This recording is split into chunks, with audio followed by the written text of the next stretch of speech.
Alright, what's going on, guys? Ever since Elden Ring's DLC dropped, and we played through it and encountered the final boss, there has been a great debate in the community. Lots of argument over the revelation that Radahn was to be Miquella's consort, and whether or not this makes sense, was retconned lore, or if it should have been someone else altogether. Now, one thing to keep in mind is that we're dealing with FromSoftware. This is a fantasy game, and things are very rarely set in stone. So there are going to be natural disagreements and people that infer things a different way. That's the beauty of FromSoftware lore design, and if you disagree on something, it's okay. So with all that, we're going to have a discussion and tackle both sides of the debate and presenting the case for each. So with all that, if you enjoy all things Elden Ring and Souls-likes, go ahead and hit that subscribe button, and now let's get into it. Let's start by taking a look at where the dissatisfaction comes from. Why were some people disappointed in Radahn being the final boss? Well, there's a number of reasons. Firstly, it's a repeat fight. We've already fought Radahn before. To have the culmination of everything in Elden Ring and the final send-off be a reuse left a lot to be desired in my opinion. So that's one side of the coin that led to some dissatisfaction, and you're perfectly fine to disagree with that. There were a lot of people that wanted a prime Radahn fight, so to give them that fan service is reasonable. But where the debate really kicks off is with the people that feel that the base game did not hint at any kind of relationship between Miquella and Radahn. So let's explore that. To create some potential here, we can recognize a few things. Number one, they are half siblings. Radahn is a child of Radahn and Rennala, and Miquella the child of Marika and Radahn. Now we can see from the intro cinematic of the Morgott fight that Miquella and Radahn likely would have met in the sharing of these thrones, as this seems to hint at a period of time when the demigods were aligned before the Shattering War broke out. Now the most obvious and strongest connection between Miquella and Radahn comes indirectly through the Battle of Aeonia, and the reason this is such a weird scenario is that we're never given an explicit reason as to why they fought, at least while we're on the topic of context in the base game. The way the Shattering War is presented in the base game is an indiscriminate free-for-all between the demigods, as Ronnie tells us in the story trailer. The shattering ensued, a war that wrought only darkness. What could the demigods ever hope to win by warring? And we see other examples such as Morgott and Radahn fighting, with no immediate reason for doing so. But we'll come back to the Battle of Aeonia later, as the DLC paints a new perspective on it. The only other potential connections between Miquella and Radahn come indirectly once again, through Miquella having a very loose and circumstantial connection to the Carians. And the capacity of those connections are very small themselves, coming through Loretta, who was a Carian knight, but ultimately decided to follow Miquella, suggesting that she would have known Miquella, but there's no specifics beyond that. The other connection between Miquella and the Carians is simply that Miquellan knight swords are modeled after Carian knight swords, but that's where the connections end. What we need to ask is, does it actually matter if there were connections between Miquella and Radahn at all in the base game? Why is that significant? Well, it ultimately is a matter of opinion. Some people are going to think it matters and others are not. FromSoftware has a history of creating DLCs for their games that have very little connections to their base game. But Elden Ring is a different story. Miquella was the single biggest thing that the game built up as having more to understand further down the line, and a deeper underlying story beneath what we were shown. All throughout the base game, we find trails of what Miquella was doing and building up to, and the many goals he had. So I do think it's important that the DLC at least capitalize and feel in line with the goals and basis about this character that was presented. So to have an ending that feels as if it was built from those breadcrumb trails that FromSoftware gave us all this time is what many of us were hoping for. But instead, virtually nothing of importance to Miquella in the base game is mentioned in the DLC at all. There's no mention of the Erdtree, no mention of Melania, aside from the one we'll talk about in a minute, no mention of the Eclipse, and no mention of his subversion of his curse. So all of the trails in the base game except for one lead to nothing. They are unsatisfying ends to the mysteries we were shown. But what did the DLC reveal?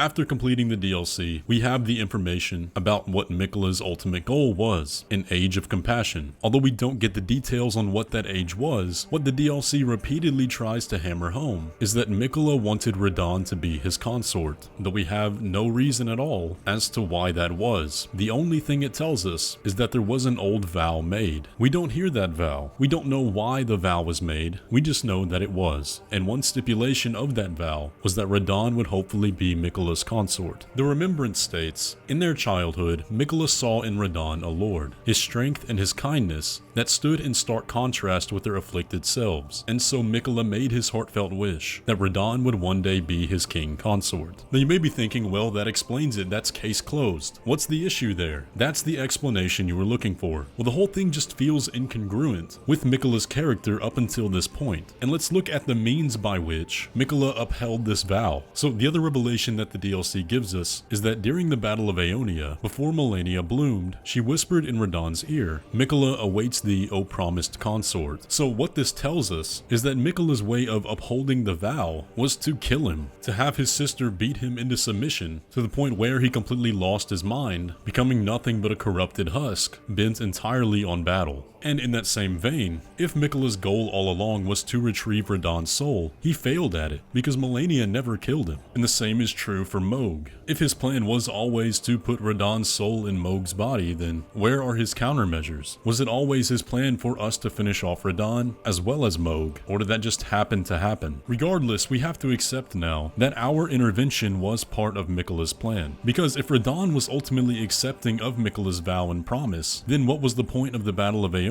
That seems to only make sense if Radahn did not want to be Miquella's consort. So that's ultimately what we have to accept. Now, if that is the case and the Tarnished intervention was part of Miquella's plan, we also have to accept that in the time we kill Radahn and Mohg, before we enter the Shadowland, Radahn's soul and Mohg's body were both collected, brought to Miquella, and he went through the whole process of divesting himself of his flesh before we find him at the Divine Gate. The whole thing feels very weird, and it's as if it happens instantaneously. But again, it's a video game, we can let that slide. Now, another reason that feels a bit weird of why Radahn was chosen is that while he does exude a bit of kindness with his compassion for his horse and the town of Celia, it's contrasted with his lust for war. We even see in the boss fight that he begins to lose control of himself, succumbing to the war in the same way that Godfrey does, before Miquella ultimately has to intervene and calm him down, reflective of Siraj for Godfrey. The whole thing just doesn't feel right, and this is why the ending cutscene feels anticlimactic, because it's not a resolution, but it has to go back and explain what just happened, almost as if FromSoftware themselves knew it didn't make sense. And characters telling us what's happening doesn't change the fact that this was never built up. The event happening is not a justification of it fitting well into the story, and that's ultimately why a bunch of people are disappointed in the revelation of Radahn. Okay, so now we have to talk about Godwyn. We have to talk about the eclipse, and this is where it seems people absolutely lose their minds. Now, why does it matter? Well, it matters because this is the only time in the game we see Miquella actively have a relationship of some sort with a potential demigod consort, that of course being Godwyn. Now, the story there tells us that Miquella was working on an eclipse, one that would hopefully revive the souls of the demigods who died on the night of the Black Knives. And it tells us that the eclipse itself is the protective star of the soulless demigods. Now, what we can infer from that is that the ghost there, as well as Miquella, believed that the eclipse could work. Now, the party justifying the Radahn ending will say, well, the eclipse was never going to work because Godwyn is mega dead, as they say. Gone, destroyed, unable to ever be retrieved. Okay, if that is the case, the same must also be true for the soulless demigods. And you can then argue that the only ones who could be saved by the eclipse are the ones in the mausoleums, as it's stated that the effect of the mausoleums wards off destined death. So perhaps for some reason, the effects of destined death are not instantaneous, but take some time to fully erase whoever they kill. So we do have a bit of a problem there regardless of the side you sit on. But the thing is, the ghosts in Castle Sol tell us the reason why the eclipse failed, and it's not because of destined death, it's because the sun was not swallowed. Now, why would that happen? We don't know for certain, but a potential reason that people used to justify was that since Radahn was alive, the halting of the stars and thereby the fates of the demigods also prevented the eclipse from happening, since that is a celestial alignment. Now, even if the eclipse did occur, would it have still failed? Maybe, but we don't know that. Miquella sure seemed to think it would work. Did he just not know how destined death operated? Maybe, but I think it's unlikely. Regardless of which side of the argument you're on, we can only deal in possibilities. Was Godwyn's soul killed? Yes, but there's an equal amount of evidence to suggest that it could be retrieved, as it it can't. Ranni's body was killed by destined death, yet it still remains, and we can still retrieve the Hallowbrand from it. So to simply dismiss everyone that thought this could be a possibility for the DLC as just not understanding destined death or not having a clue about the lore is really disingenuous. And even if that is the case, and there is nothing of Godwyn left to revive, the only fact of the matter is that it is a fantasy game with a story told in possibilities, not absolutes. We are supposed to discuss things like this. That's why the story is written the way it is, and that's the fun of it. And you can still criticize the ending and still love the game. Because I guarantee if Godwyn had been the final boss, if his soul had been successfully revived, we wouldn't be having this debate right now. Because ultimately,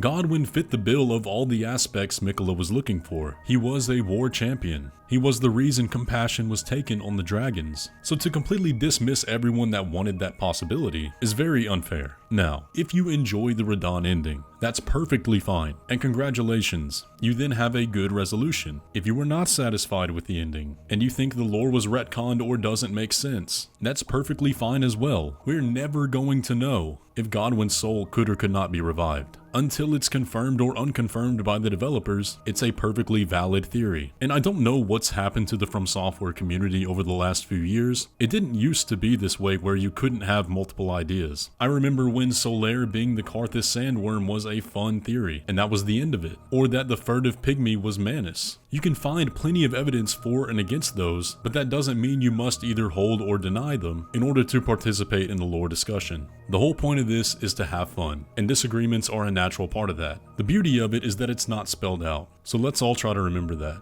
Anyways though guys, that is going to do it for the video today. If you disagree, you are more than welcome to. Here on the channel, we welcome all lore takes. I mean, one of my biggest videos is claiming the game is about mushrooms, so have at it. But if you enjoyed today's video, be sure to leave a like on it and subscribe if you're new around here. But with all that, I will catch you in the next one.